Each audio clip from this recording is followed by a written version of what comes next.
Thank you and welcome to the show for today. The topic today is the historical black colleges at the 21st century. And we have with us this morning to talk about the historical black colleges at the 21st century, Dr. Al-Hadid.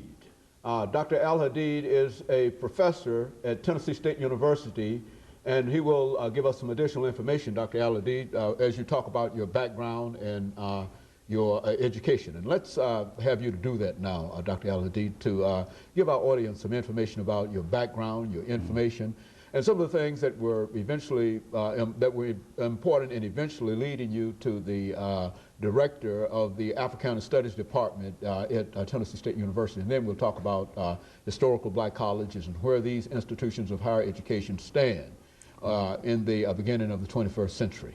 Well, thank you, Dr. Haney. It's always an honor and a pleasure being on your show. You've had me on a number of times. But in terms of my background, I feel honored that you asked me to talk specifically about the historically black colleges. I went to George Washington Carver High School, which was an all-African-American school in Montgomery, Alabama. And in that same city, I went to Alabama State University, which is an HBCU established in the 1860s. And then after that, I left the Deep South and went out to California, where I got involved in working on my doctorates in sociology. And my dissertation topic was the sociology of Pan-Africanism. And while there, I helped to found the Black Studies Department at University of California, Santa Barbara. Came to Tennessee State University, worked for a number of years in the sociology department, developed a concept which is very popular here in the city called the Great Debate, where we look at the ideas of Dr. King and Malcolm X and examine contemporary issues. And then we started a movement to create an Africana Studies department at Tennessee State University. So that department was established in 1994, of which I am the current chair and the founder of that department. And we're going strong and trying to understand the dialectic between the evolution of the historical black colleges and the thesis of the Africana Studies as it relates to the curriculum at these schools.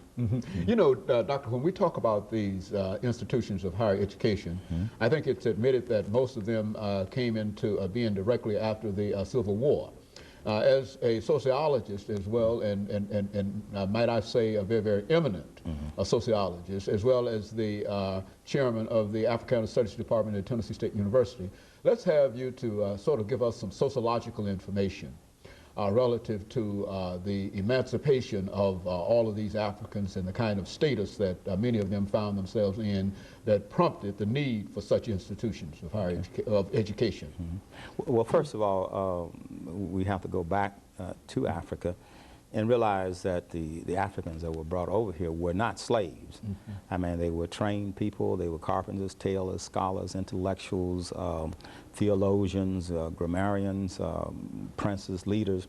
And these people were brought over here to help primarily the Europeans from England develop a civilization, to help them develop an infrastructure. So they were made into slaves once they came over here. Now, there was a process by which they were made into slaves. The most devastating process was the stripping of them of their culture. They were stripped of their names, their languages, their religions, their ethnic identity, their customs, their family orientations. So in order to make these people into slaves, they had to do all that to them. They were unlike the indentures who were from England, who knew they were British. They spoke the English language. They maintained their names. But with the Africans, they were taken, their names were taken away from them. They came from Wolof communities. They were Mandinkas. They were Hausas. They were Fulanis. And all that was taken away from them. So that when we look at the education of African Americans, we need to, clearly put that in perspective. So let's fast forward to emancipation. One thing that you said many years ago at one of the Emancipation Proclamation breakfasts is that we have to understand that Lincoln did not free the slaves. And you talked about the black saber soldiers, about 500,000 of them, joined the Union Army, and they literally fought for their freedom. So once they became emancipated, now the question is, what are we going to do with these ex-slaves? What are we going to do with these freedmen?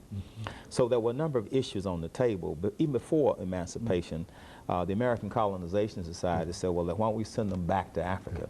So they established Liberia there, and some people chose to go to Liberia.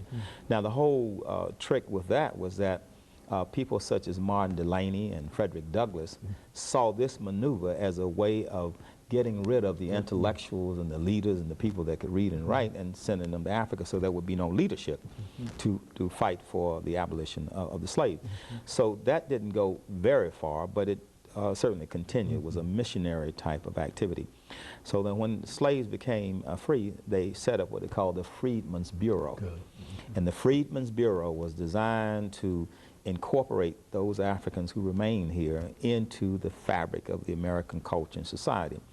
Now, in doing that, the model that they selected was not a model of restoring their culture and their ethnic identity, but it was a model of assimilation, literally making them into black Anglo-Saxons. Another thing you have to understand about that period of time is that from 1619 to, well, 1865, it was illegal for an African to learn how to read and write.